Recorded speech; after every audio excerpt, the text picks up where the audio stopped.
एक लड़का अपने परिवार के साथ रहता था। उसके पिता जौहरी थे। एक दिन उसके पिता बीमार पड़ गए।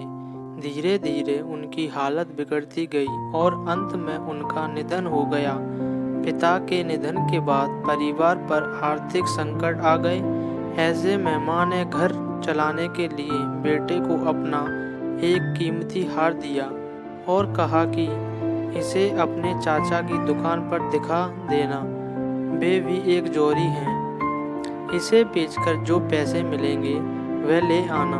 लड़के ने अपने चाचा को जब यह हार दिखाया तो चाचा ने हार को अच्छे से देखा और कहा कि अभी बाजार बहुत मंदा है, इसे थोड़ा रुककर बेचना तो अच्छे दाम मिल जाएंगे।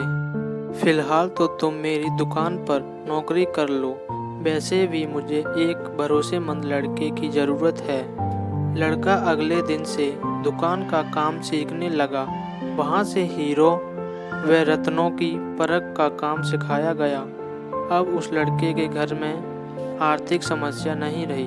धीरे धीरे रत्नों की परख में उसका दूर के शहरों तक फैलने लगा। दूर दूर से लोग अब उसके पास अपने गहनों की परख करवाने आने लगे। एक बार उसके चाचा ने उसे बुलाया और कहा कि जो हार तुम बेचना चाहते थे उसे अब ले आओ। लड़के ने घर जाकर माँ का हार जैसे ही हाथ में लेकर गौर से देखा तो पाया कि वह हार तो नकली है।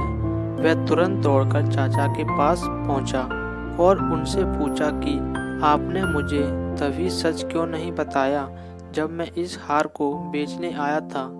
इस पर चाचा ने कहा कि अगर मैं तुम्हें उस समय सच बताता तो तुम्हें लगता कि संकट की घड़ी में चाचा भी तुम्हारे कीमती हार को नकली बता रहे हैं और तुम्हें मुझ पर यकीन नहीं होता। लेकिन आज जब तुम्हें खुद ही गहनों की परखने का ज्ञान हो गया है तो अब तुम खुद असली नकली की पहचान कर सकते हो। दोस्तों, कभी सोचा है कि कई बार हमारी ज़िंदगी में भी ऐसा ही होता है, जब कम ज्ञान और गलत धारणाओं के कारण हम सही चीज़ को भी गलत मान लेते, कई बातों पर भरोसा ही नहीं कर पाते कि वे सही हैं, हो सकती हैं। उस और समय के साथ जब हमें ज्ञान हो जाता है तब हमें एहसास होता है कि उस वक्त हम कितना गलत थे।